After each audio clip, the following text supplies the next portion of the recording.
Mark Holthe. I am a Canadian immigration lawyer.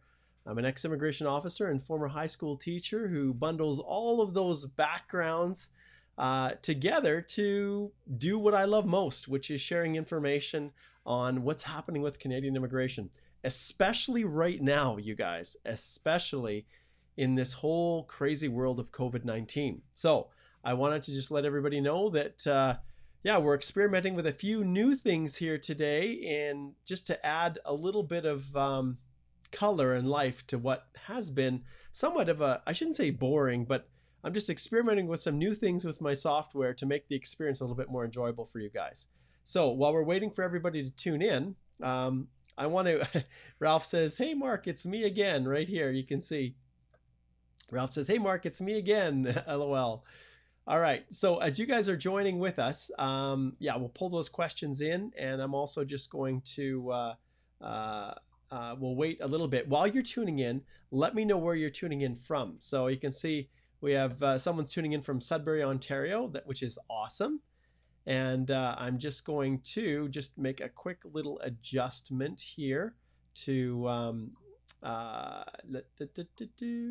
I'm just gonna make a quick little adjustment here so that I can get the proper color so that it displays a little bit better. Let's try that. Let's see if that's better. Nope, that's not better. I guess I better stick with the white. Nothing like changing on the fly, right guys? That's pretty much what I'm known for. So we'll keep it to the red there. Okay, so what we'll do is today, I've got a bunch of things that I want to share. While you're tuning in, this is actually really cool because I have discovered some new features that will let me just do a better job of sharing information and helping you guys to understand all of these changes that are occurring within immigration. Let's see who else we have here. We've got Avneet says hello. Welcome, Avneet. Good to see you. Mecca, hey, how you doing, my friend? Have you managed to find your way to Canada yet? Probably not. I know that you're just anxiously waiting to be able to make it. So let's see who else we have here. We've got Karen says, give us good news, Mark. Okay, I will absolutely give you good news, Karen. And basically what we're talking about today, I'm going to pull this back just a little bit. What we're talking about today is our national chair of the Canadian Bar Association had a webinar, a live webinar that he did interviewing Minister Mendicino, our immigration minister. And I want to share a little bit of information about that and about the direction that the immigration program and the department is going with respect to immigration, especially in light of what's happening here with COVID-19. Actually, I'm gonna try something just a little bit different here, guys, as I'm going live here.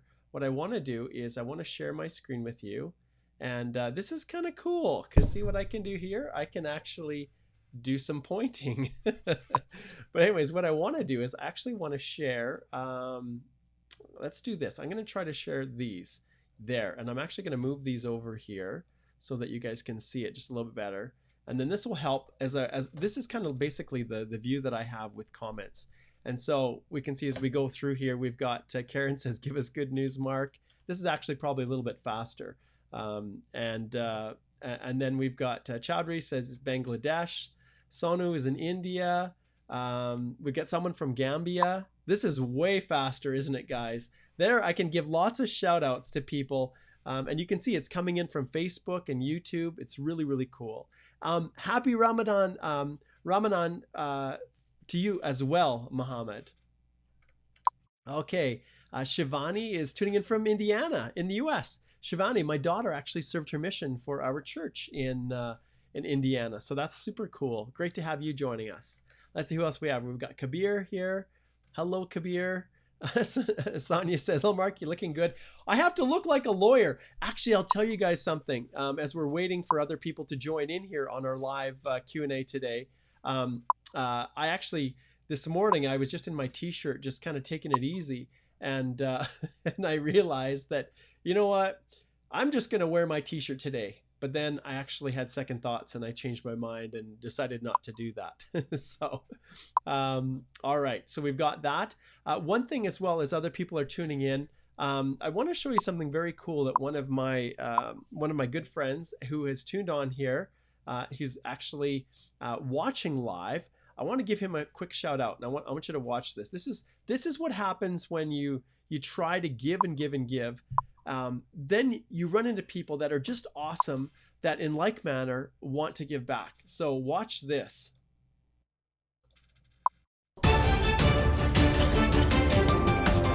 Hey guys, it's Mark Holthe, Canadian immigration lawyer, ex-immigration officer, and former high school teacher, jumping on again for another edition of the EE Live Q&A, all designed to help you navigate this crazy world that we call Express Entry.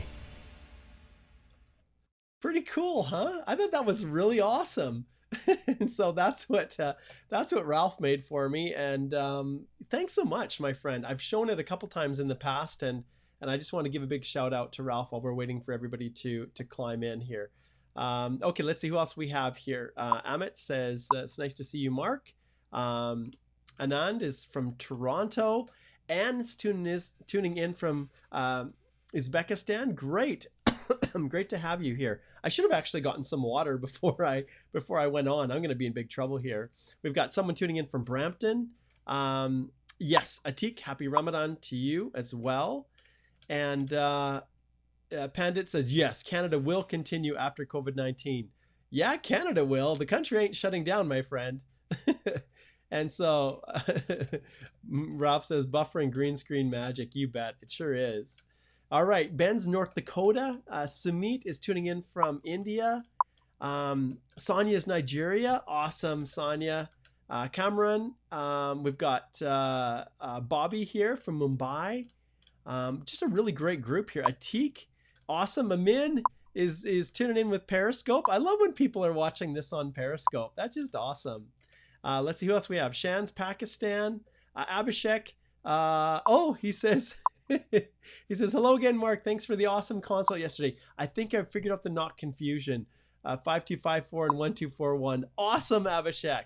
You guys have to realize that, like, to a large extent, I spend probably more time trying to figure out knock codes for people than anything else. And it seems like every day when I get on these live Q&As, that's what I'm talking about, is how much time I spend doing one thing or another in these consultations. But it's so true. So you look at the situation with Abhishek here. Oh, yes, we did. So I'm super happy that you're able to sort that out, my friend. That's awesome. You'll have to share me the insight that you're able to develop. Okay, Kamran says hi. Shafka says, hey, hope you're doing great. And then some unknown person says, looking great. That's awesome. Okay, those of you who are posting the comments, the questions, hold off for now. I'm going to talk a little bit about where the future of immigration is going. And we learned a lot, actually, from the minister today in our live webinar that was broadcast. And so Mark with different hairstyles in that promo. Yeah, absolutely. All kinds of hairstyles. Okay, Nadia's from Pakistan. Bernard, I should work with CNN night shows. Yeah, there you go. That's funny. All right, we've got someone from Hinton. Excellent. Oman, Raul. We got a couple people posting questions. Hossein is in Alberta. Great. All right. Oli's, I'm from Trinidad. And his son is a postgrad student at York University. Awesome. Victor's from Texas. We've got a really good group of people today. We've got Pakistan representation, Nigeria. All right. And then someone's already saying, hey, Mark, answer my question about the PNP. Hang tight, my friend. We will indeed address questions. All right. Let's see what else we have here. Sanjay's Dubai. And I'm just about caught up to everybody, I think, here. Rayan is the Philippines. We've got Shivro in Bangladesh. Masoud's Dubai. Van here's from Jamaica. Hey, we've got Jephthah, St. John's, Newfoundland. Awesome. All right, guys. So that's super. I just wanted to take an opportunity just to give a big shout out to everybody that's tuning in today. And once again, I'm Canadian immigration lawyer Mark Holthe, answering your questions on immigration. And in fact, today, with the topic of our live Q&A today, all about what is the future, basically, of immigration in Canada. Well, I can tell you that it's alive and well. And there are absolutely problems that the government is working through as they try to continue processing applications, but they most definitely, on the temporary side, are prioritizing agriculture work permits, healthcare, and industries that are critical to the fight against COVID-19. So when you're reduced staff in an office overseas, which often is the case, and you're also subject to the laws of those lands in terms of getting together. And what you have to understand is all over the world, with visa officers processing applications in different countries, there's different rules. And so in some countries, they might be able to continue work relatively unscathed, but in many, they are required to separate and are not able to all gather together like they are in processing centers. And so because of that, it's reduced the number of individuals, officers that are able to process applications. And so when you couple that with the timing of all of the travel restrictions and everything else, inevitably overseas applications are going to take longer. But it's not just overseas, it's in Canada too. It's interesting to see what's going to happen in the coming years as as Canada takes what they've learned from this experience, processing applications virtually with officers in their homes and things like that. It's going to be very interesting to see, excuse me, how many of these practices are adopted to make the immigration application process and the processing side of things even faster. So I'd encourage all of you guys to just stay tuned, because it's going to be very interesting. Okay, couple specific items that I want to address. One is, and let me just see here if I can go, there's a couple things that I'm trying to sort out here. I want to share my screen with you guys. I'm not the most savvy when it comes to social media, but I'm just going to shift my screen, and I'm actually going to switch this out, and I'm going to share my browser with you. So what I want you guys to do is to go to my Twitter feed and my Twitter page. You guys can probably find me. I'm still trying to sort out, like I said, exactly how all of this various social media things work. But if you type in, let me see here.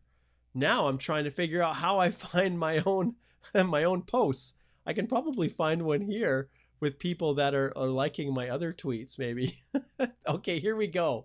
So when you go to my Twitter feed, you're going to find a bunch of posts that I did live while the actual, you can see this one, for example, Minister Menachino confirms processing of visas prioritized for essential service, food, healthcare, and critical industries in response to COVID.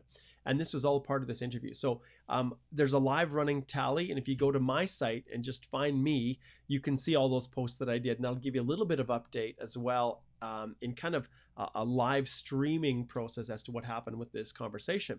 But the reality is the minister re-emphasized how important immigration is to Canada, and specifically how important immigration is to the economic kind of recovery of our nation as we get through this COVID-19.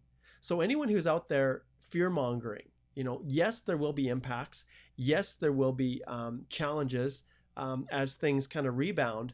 But he emphasized very clearly how important it is for people to realize Canada cares about immigrants.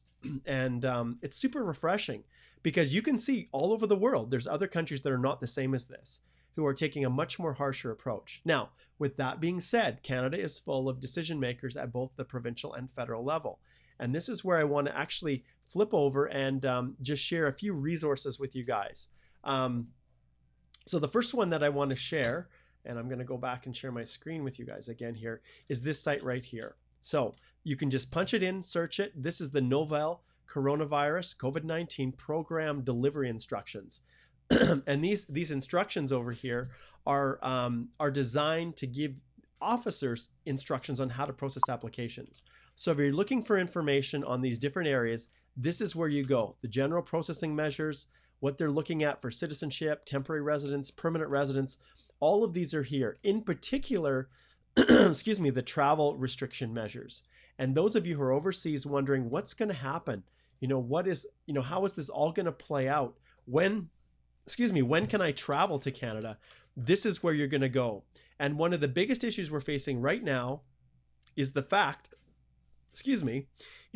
that the final say in terms of who can enter and who can't really comes down to the Canada Border Service officers. And you can see right here, if you are traveling for an optional or discretionary purpose, you're not going to be allowed entry. And the onus is on you to demonstrate the purpose of your travel. And the difficulty that we're having right now with this statement, the difficulty is that the Canada Border Service Agency has this magical little directive that they have that they're not releasing.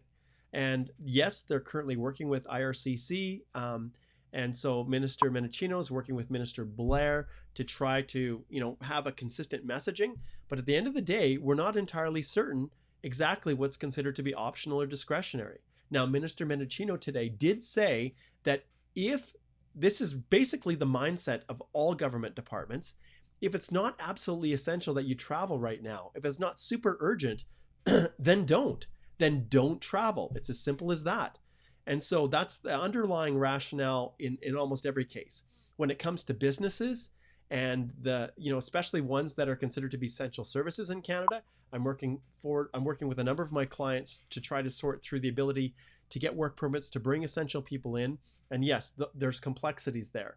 But if it's just you're looking to just travel, even international students, understand if you're registered for school in the fall, it's still open. They don't know exactly how they're going to be dealing with this, especially if the schools are not opened. And one thing we do know, two things we do know. One, if you are in Canada as an international student and your program is delayed or shifted to an online process, then you can actually continue to study online 100% of the time and be fine, where normally you wouldn't be able to. If you're outside of Canada, then you can study and get credit for your study up to 50% of your study overseas towards not only your educational credential in Canada, but also to obtaining your postgrad work permit after. So you guys know 2 years of Canadian study in whatever program will result in a 3-year postgrad work permit. Well, right now it appears as if you study up to 1 year and then you come to Canada and finish that second year, you can still get that 3-year postgrad work permit. But what we don't know is how that's going to be interpreted for the purposes of express entry, and whether or not that program then will also give you the corresponding points for the comprehensive ranking system. So keep in mind, but this is where you go, guys. And when it comes to travel, this whole world of optional travel, okay? You can see here, you can also search directly travel restriction measures. Okay, now here's something that I really, really want to shift to, and I want you guys to understand. Immigration policy in Canada is very often, excuse me, a scratchy throat here, is very often driven by the news media in Canada, in particular the Canadian Broadcasting Corporation, CBC, and obviously the other media as well. There's been some great articles out there. But I want to show you something recently with respect to the impact and the power that the media has on making changes within our immigration policy. And so let's take a look right now at this screen here. And you can see, some of you may have heard, like I said, immigration is not just federal, but it's also provincial. And there are some elements to it. But when it comes to this world of COVID-19, provinces have the ability to determine for health reasons and under the various health acts, they can make determinations as to who is going to be admitted to the province and who isn't. And you can see right now, the New Brunswick government has banned new temporary foreign workers from entering the province as a way of reducing COVID-19. So this New Brunswick temporary foreign worker ban, there's a lot of questions as to whether or not this actually breaches our Charter of Rights and Freedoms, and whether it actually infringes on the balance of powers between federal and provincial legislation, and whether the province of New Brunswick is actually overstepping in their ability to restrict the movement of individuals into New Brunswick, in particular foreign workers. So this is one thing that's happening in the news. So it's reported, but not all provinces are the same. So let's take a quick look at this article.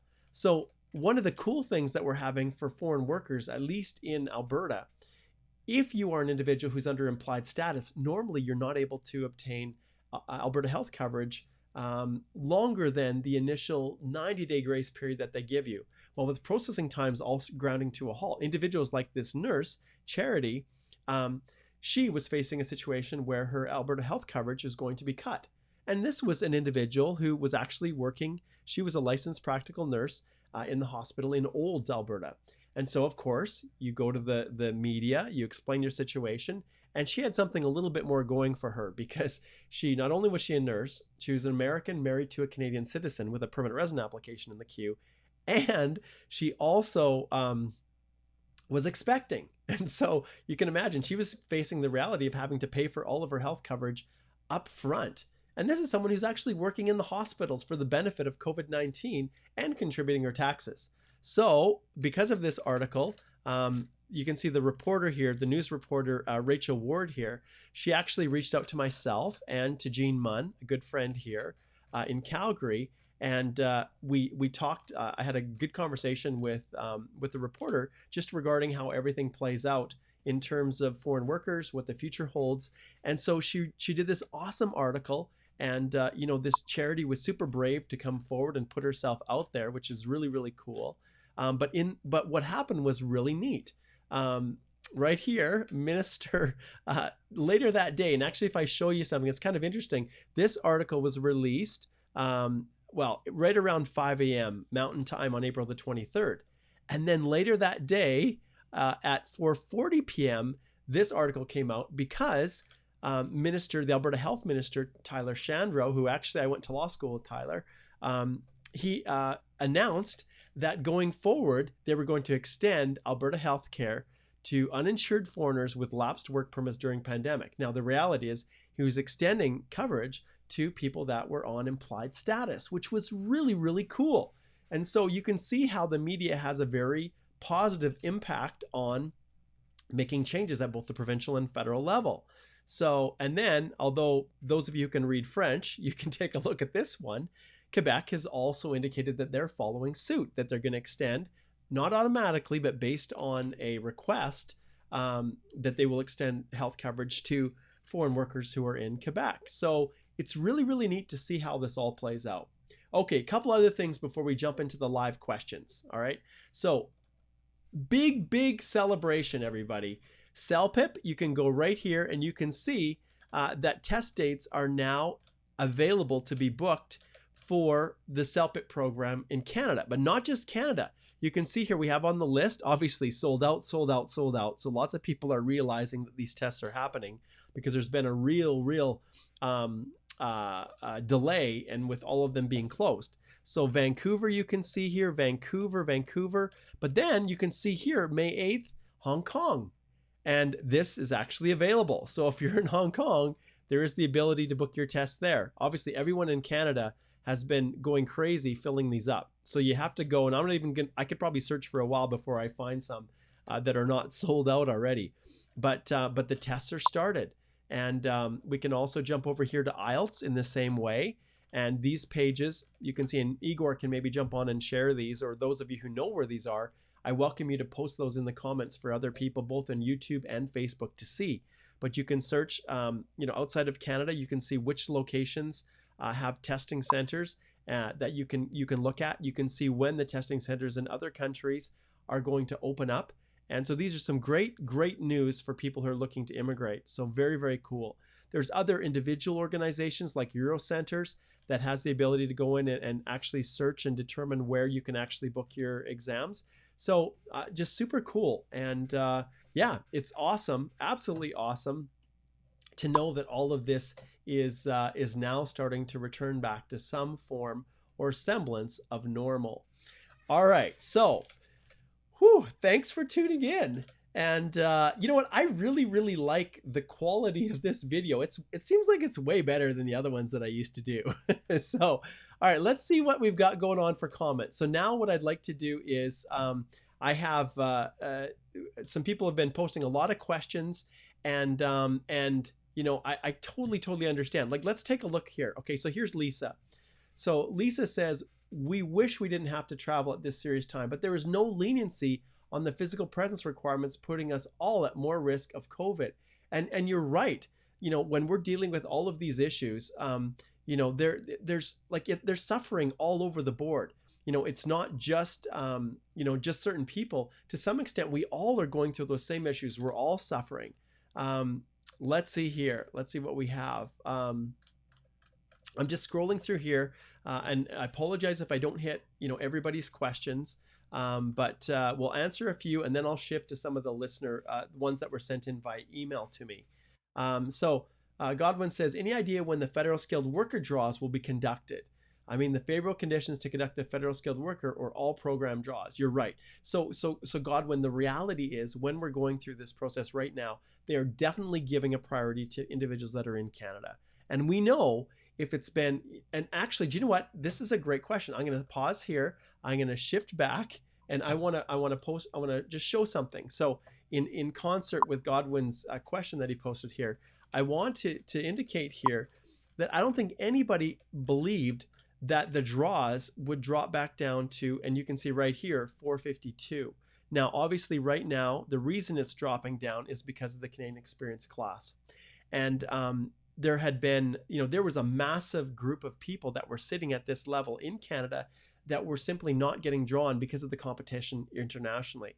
Well, now because Canada realizes with the travel restrictions and the future is really uncertain, we just don't know exactly what they're going to be doing with these. So Godwin, your question is really, really fair. We do know that it will continue in the future. They're not just going to outright close it and not allow any more invitations through the federal skilled worker program. We know that it will happen, but understand that there is going to be a little bit of a delay. There's going to be a little bit of a lag. And if you look at this, you can see this was just issued May the 10th. Okay, and there were 3,311 issued. So if we go back here and we look at the number of people that are actually in the pool, you can see now that there is at the level of 451 to 500, it's broken down, and typically, 480 was a slam dunk. So we know for all intents and purposes that the vast majority of these individuals that are in this range of 481 to 490 are you guys outside of Canada, federal skilled workers. 471 to 480, even these individuals here, this is all federal skilled workers. So we know even down to 471, and then we add in the 267, and we add in the 318 and the 461. You guys can start doing the math. So if they decided to do a new round of invitation and they open it up, the vast majority of those candidates are likely going to be federal skilled worker program. Now, as we delay and as we wait, the individuals that are coming in through the CEC, there's going to be new people who are able to now book their language tests, which is one of the hurdles that prevented new candidates from entering the pool. And that's why the comprehensive ranking system score has continued to drop. So whether or not they're going to do another one that's going to result in people even below this level getting drawn, we're just not sure. So 452, you can see this is as of April the 27th. So this was before the all of these individuals were drawn. So you can try to extrapolate a little bit and understand just because someone receives an ITA doesn't mean they're going to become a permanent resident.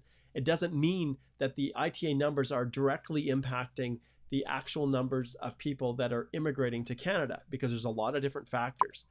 But as we go down here and we drop below 470, like right now the draws are right in this range, right? So we know that from 451 to 460, there is still, or at least prior to that last draw, you can see the number of candidates, 9,721 that are in there. They're formed of both CEC and federal skilled worker. So if we keep doing CEC draws, we know with the 452, I think it was, that that there's going to be probably maybe another 2,000 or more that are in here. So once we hit this level, there are a lot of people still in these ranges. So if you're sitting at about 440 or lower, you know what, it's going to take quite a few draws before they ever get down to that level. But you just don't know for sure. We don't know for sure what's going to happen. And even for me, I wasn't sure. I was actually quite surprised that that immigration has continued to do CEC alone draws. But now that language testing and things like that are starting to open up a little bit, we may just see some draws. So long-winded answer, but I think a lot of people are wondering and a lot of people have questions about it. Okay, so this is awesome. Okay, Addie says, so you're saying we should rally the media to get immigration to consider the extension of physical presence to drive Canada foreign policy on this issue during this time. Absolutely, Addie. Absolutely, that's what you can do. And understand, one of the things you have to realize too is that when it comes to the media, there's nothing they love more than a real life example. So if we go back to the thing that drove this whole story was it was Charity Mackerel.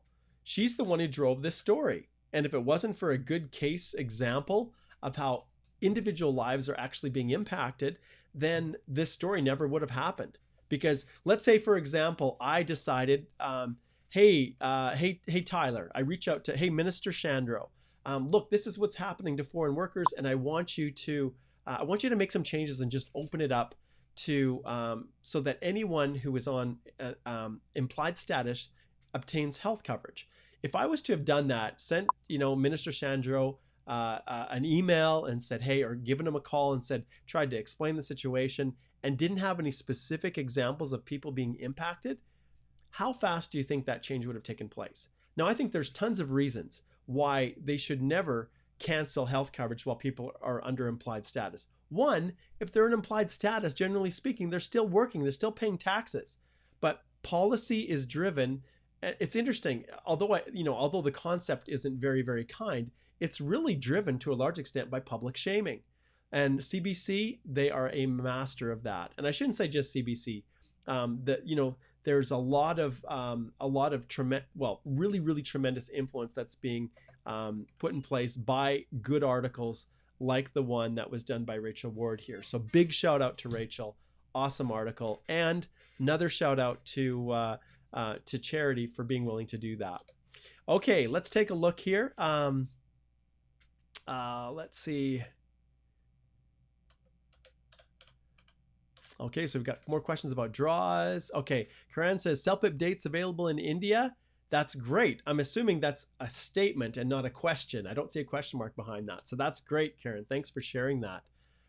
Okay, and Karen also has this comment. He says, does IRCC, and I'm just actually going to shift this down here. Okay, so Karen says, and I'm going to move something else on my screen that you guys can't see. Does IRCC ask for additional documents only once, or can they ask for more different documents piecemeal during the application review process? Karen, can ask for information as many times as they want until they figure out exactly what, as many times as they want until they clarify whatever concern that they had. So good question, Karen. All right, let's see. Next question. Okay, so this is an unknown person. Mark, looking beautiful. That's hilarious. Can you elaborate on international students with job offer stream OINP? Thank you again for your wonderful help. Okay, with all the provincial nominee programs, each of them are different, and I don't have any information to add to this. One thing, and actually I do want to bring up something that that kind of was hinted at by the minister. Now, one of the things that we're really in short of is people that are willing to work in healthcare facilities, whether it's hospitals, whether it's extended care facilities for the elderly. And one of the things he hinted at, which has really caused me to think, is we are going to suffer a shortage of people that have, registered nurses, licensed practical nurses, personal care attendants, all of those occupations in healthcare. Right now, that if you are as an international student, if you are working in one of those essential areas, you can work full time. So that's one of the things that they've allowed you to do if your school has been closed or you're not, in school full time. And one of the things he hinted at is the emphasis that's going to be placed on healthcare. And it would not surprise me if immigration decided to carve out some additional points for permanent residents with healthcare experience that are going to be coming in to bolster our needs for healthcare. So it wouldn't surprise me if we saw changes to the comprehensive ranking system criteria that maybe added points for certain occupations. Now, they have the ability to do that. Now, whether they would go so far as to do a draw that only focused on healthcare occupations, I guess they have the freedom and ability to do that. For example, to do a draw that it covers both federal skilled worker and CEC, but that's NOC specific. They have the ability to do that, just like the provinces do. And so if you are a person that has healthcare experience, now I think is the time to make sure you've got your profile in. So just, I don't know what's happening, and the minister didn't say anything about that directly, but he did hint at that. So stay tuned and let's see what happens. Okay. Okay, let's see here.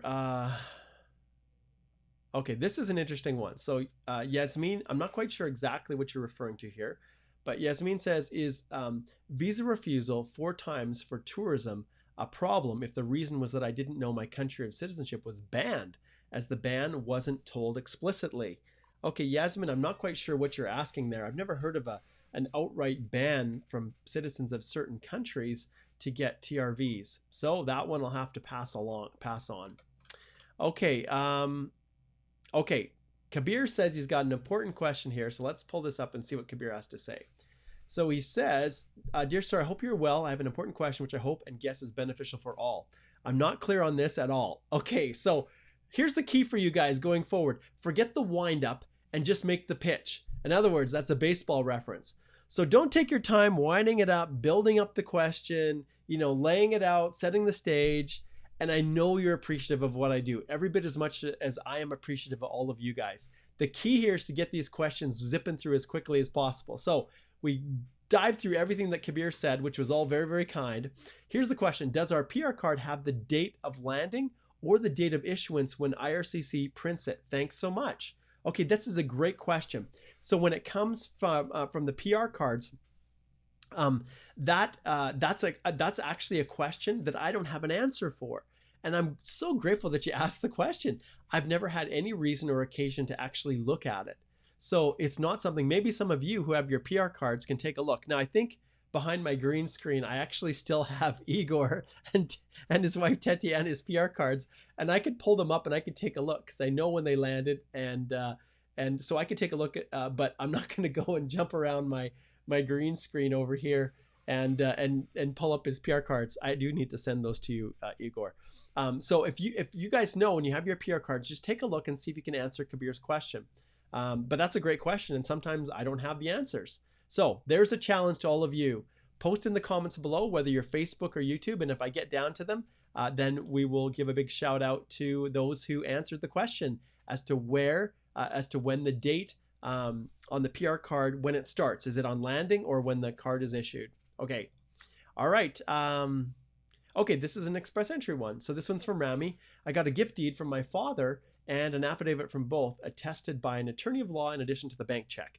Are these enough to prove the gift deed? I always include the source. I always include, like you said, I include the bank statement showing where the funds came from. I show a printout from the bank statement showing the funds were received, as well as the gift deed that is, you know, legally sworn and everything. So all of that is good. I probably, if I was to add anything to you, it would be the source and receiving, the sending and receiving bank accounts as well. Okay, good question. Okay, here's one from Jerry. He says, I entered the pool just a few days before completing 1 year of work experience, but the ITA was actually received after the 1 year experience was completed. Would that cause my PR application to be rejected? No, not at all. If you received your ITA after you'd completed the 1 year, you're just fine. The challenge that some people have is when they round up and actually give the invitation to apply before you've met the 1 year. And when it's only they only factor in work experience on a month-by-month basis, that can happen. And in those circumstances, you have to be extremely cautious. The only comment we ever had from immigration was from a prior immigration officer head who used to oversee express entry. He said that officers would show mercy, you know, in contexts where an individual was given an invitation to apply early, but maybe they didn't meet that 1 year mark or the 2 year mark, whatever it is. But I show extreme caution. And if you're in a situation where you think you're going to get an ITA again, I will often decline that invitation if you received the ITA before you had that 1 or 2 year of Canadian work experience. But in your case, Jerry, if you were able to get into the pool a little bit early because they rounded up your work experience and then you received an ITA, but after you'd actually obtained the 1 year, you're good to go, my friend. No worries at all. Okay, let's see who's next here.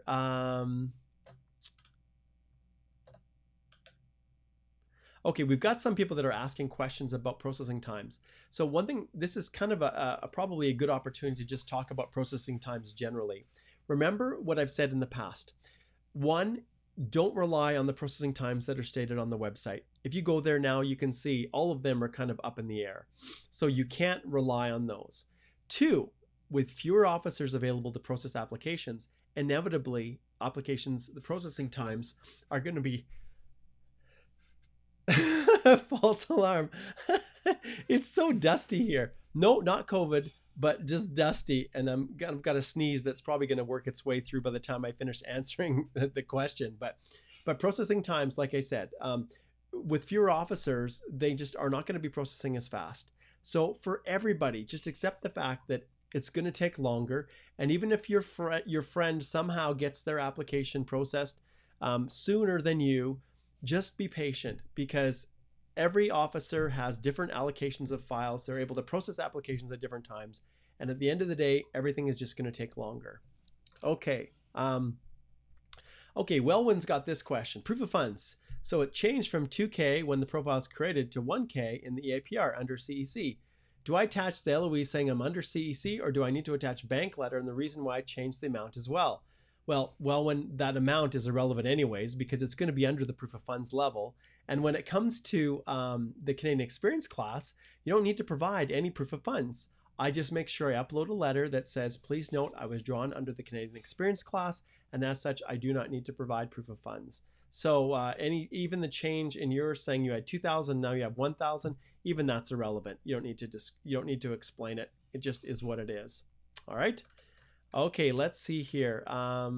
Okay, Masoud says, okay, this is great. So my job offer is customer service related, based in New Brunswick, and my work permit is under process. As per the employer website, they've been marked as an essential service. What happens in this case? Well, it's pretty clear, Masoud.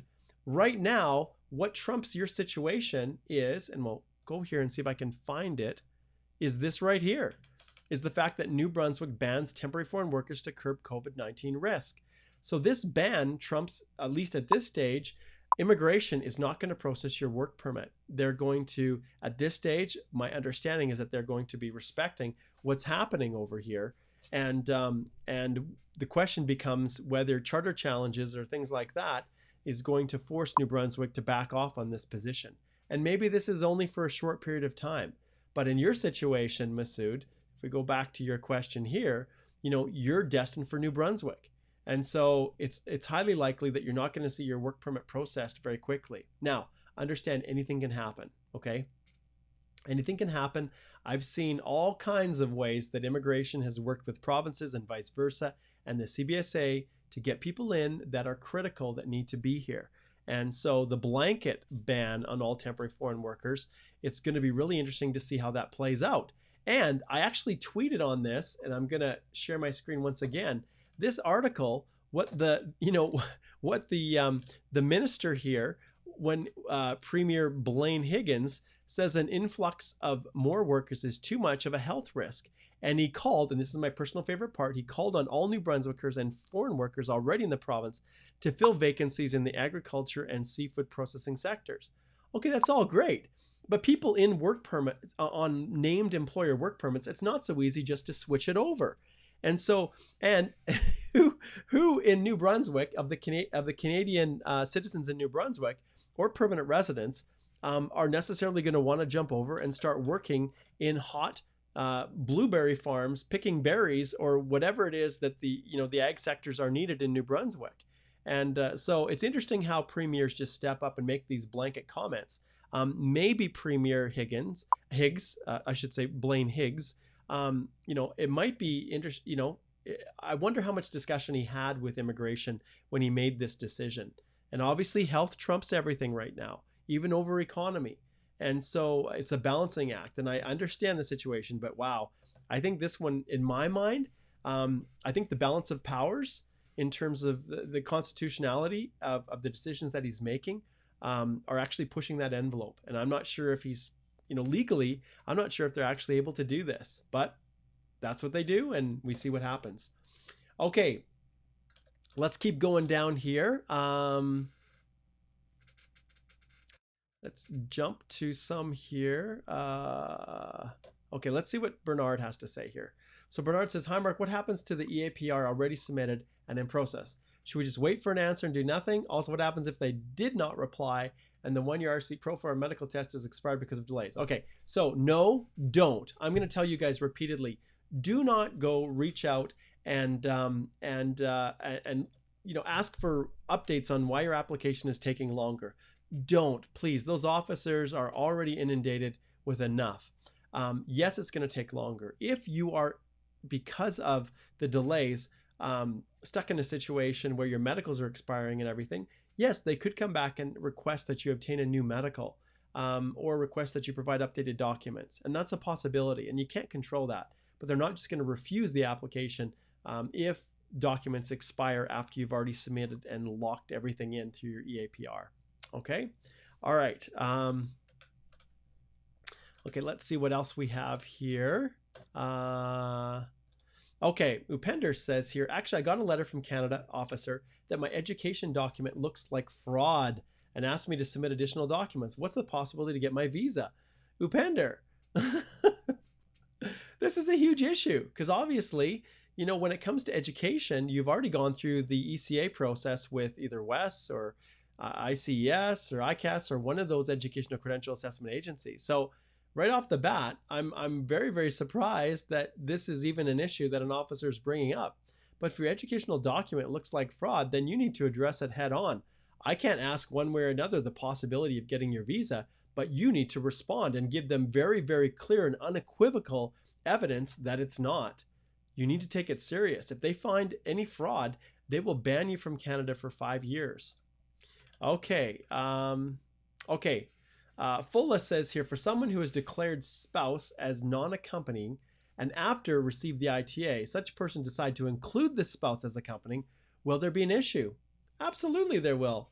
And the issue will be, Fulla, is that you will then be reassessed with your spouse as an accompanying member.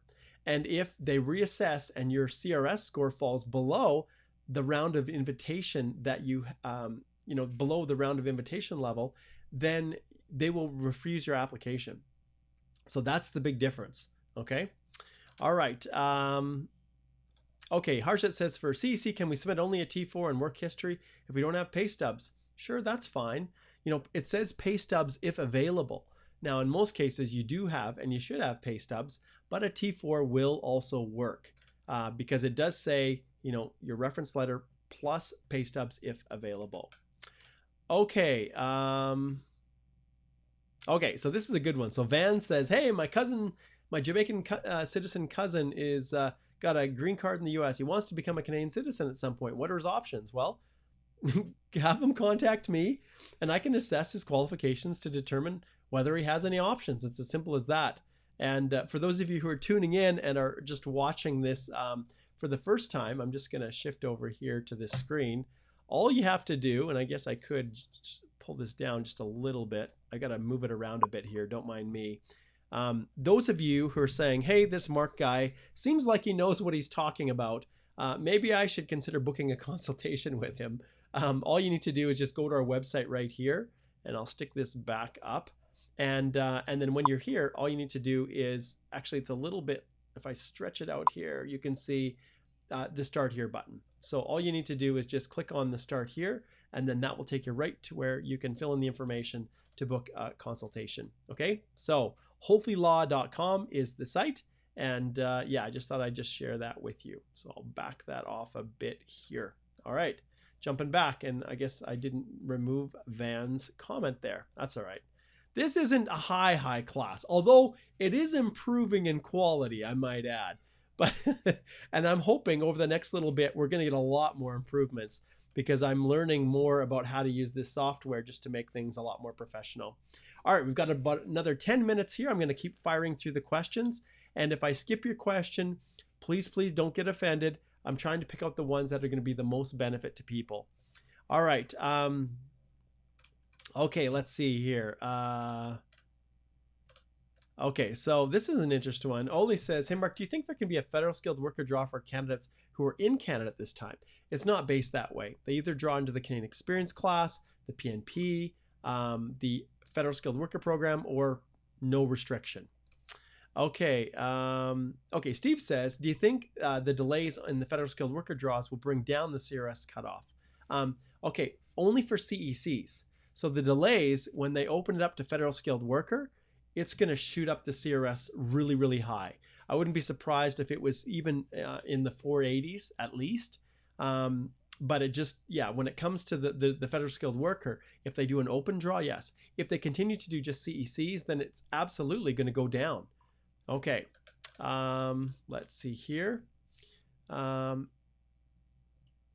Okay, so any idea about submitting CEC applications that are being processed at the same rate now?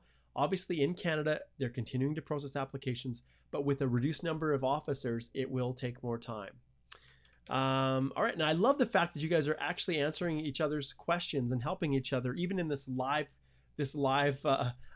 feed. You know, and I want to give a shout out to one other thing here. So I want to give a big shout out here. I'm going to click on this. I'm going to share my screen. I'm going to go to my Facebook page here, and I'm going to go from my Facebook page to something that I want to let all of you know. I'm going to close this off. I'm going to go to my express entry law right here. And those of you who are in the express entry process right now, I want you to go to this group and request and join it, because it's full of a ton of people who are so very, very, hey, there I am right there, who are very, very willing to help one another. And this is interesting here. I love this. Cheapest international. See, this is something that gets you, let's see, remove post. And yeah, we'll just remove that post. So it's designed. Moderators, where are you guys? You're supposed to be closing this stuff off. So there's good questions and lots of other people that are there to support and help you. And you can see here, we're sitting at 124,839 members. I've been over 124,000 for probably almost 2 years because Facebook sucks, but that's a different discussion. So go here, request to join. And this thing has been going since 2015, and it's an awesome location that's safe for you to answer your questions and get any help that you need as well. So big shout out for that.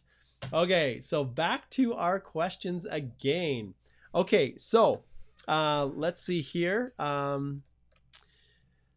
Okay, Samrat says, can you throw some light on implied status, if any, once you submit your documents post-ITA? Okay, so understand, if you're in Canada, what we're talking about when it comes to implied status is you have the ability to extend your work permit. Let's say your work permit's expiring.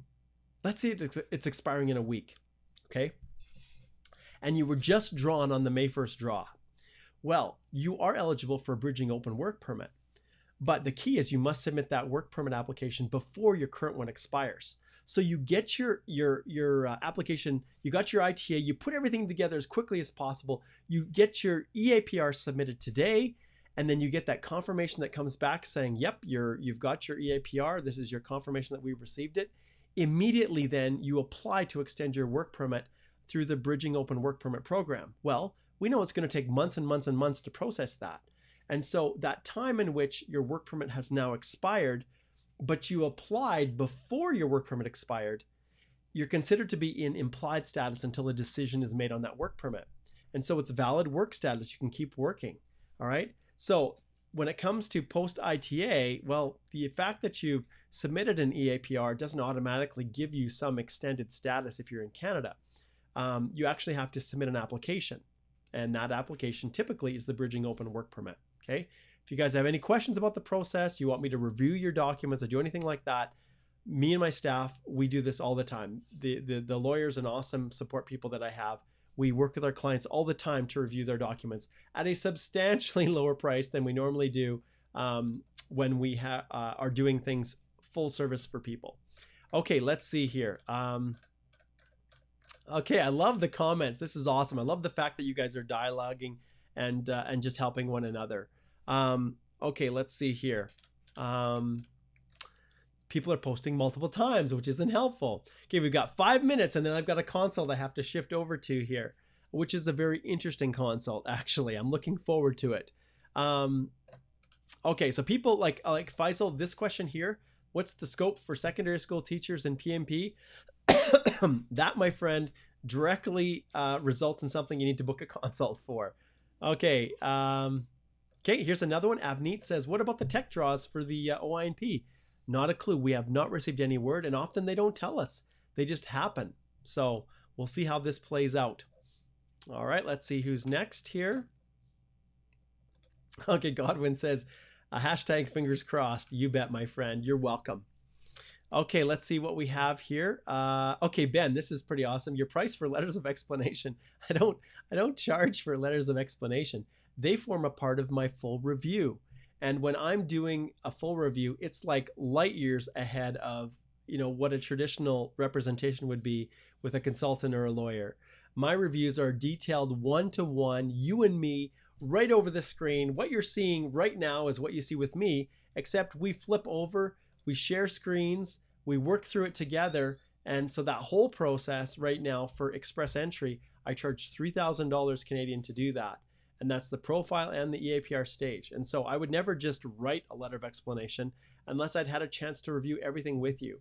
So I'd be happy to talk with you more about it. And I do have the ability to answer questions in a limited fashion within a consult. The key for me is that you get the most value out of it as possible. Okay, let's see here. Okay, so Dill says here, hello, sir. I have a Canadian experience in 2 different NOCs, Skilled B. Along with that, I have 1 year foreign experience in another different NOC, Skilled B. Now, which category I'll fall? Well, if you meet the minimum requirements for the Canadian experience class, you will always be drawn under that first. All right, and understand with the CEC, you just choose the primary NOC that you want, your primary occupation, but you don't have the same obligations, excuse me, the same obligations that you have with the Federal Skilled Worker Program for continuous work experience. All right, Karen, you are very welcome, my friend. Okay, let's see how we're doing here. And I can see my consult. She's tuning in here already, reaching out to know if we're going to go live on time. So 2 more minutes. Let's see how fast I can answer a few more questions before we wrap up. Actually, I'm going to go 1 more minute, and then I'm going to share one last little thing with you guys before we end this, because big shout out for my settlement, live free settlement webinar on Friday, this Friday at, I think it's 8 a.m., but I'll get that to you in a second. Okay, let's see here. Let's try to get some quick ones. Yes, I know, consult. You do have your appointment with me. Okay, here we go. Let's see if I can find one that works here. Wow, there's so much here. Oh, you know what? I think I'm going to have to stop here. I was looking at all the questions and I really am out of time. Yeah, so I want to just quickly jump over here and just show you while I am transitioning through. I'm just going to respond here to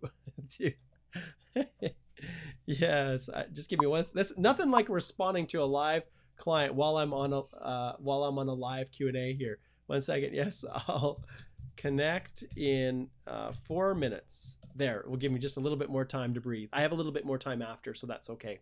Okay, so let's just jump in here, and I want to show you guys right here. If you go to the Canadian Immigration Institute, go to that website, all right? And right here, you'll see the Canadian Settlement course right at the top. Click here, all right? And 2 days, 18 hours, 54 seconds. Go and register for it. And tell me right here, the last question, it says, what would you like to learn most about settling, successfully settling? I want to know how to find a job.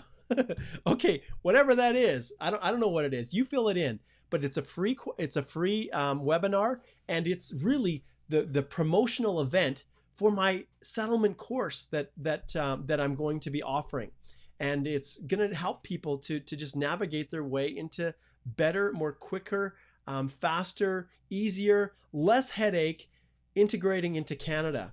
And in essence, if I was thinking about you know, how I could define it, it's kind of like in this course, you're going to learn all of the things that you must know before you ever board that plane. And you know, once you board the plane and you land, there's so many things you're like, oh my goodness, I wish I would have known that before I actually traveled to Canada. Those are the things we're going to talk about. So get over there, register for the webinar. People are piling in, leave your questions, because the whole course is going to be based on the questions that you guys most commonly ask. I know how I want to build it. I know how I built it, actually. But I'm going to modify and tweak and change based on the questions you have. All right, guys, this is Mark Holthe, Canadian immigration lawyer, ex-immigration officer, and former high school teacher. Just signing off today, saying thanks so much for tuning in, and come back again on Thursday. Same time, same place. Those of you who are on YouTube, see you guys later. Facebook and even Periscope. All of those were available for watching live these Q&As. If you do have questions, I didn't get to any of the ones that were sent in via email last time. And I think at this stage, I'm really going to emphasize those that show up live. But next on Thursday, I will answer some that are sent in via email. And you can do that just by, let's see here, you can do that by just sending an email to, oh, actually, I don't even have it, so I won't worry about that. It's just info@holthelaw.com and put live Q&A in the subject line. Okay, guys, signing off. Have a wonderful Tuesday. Take care.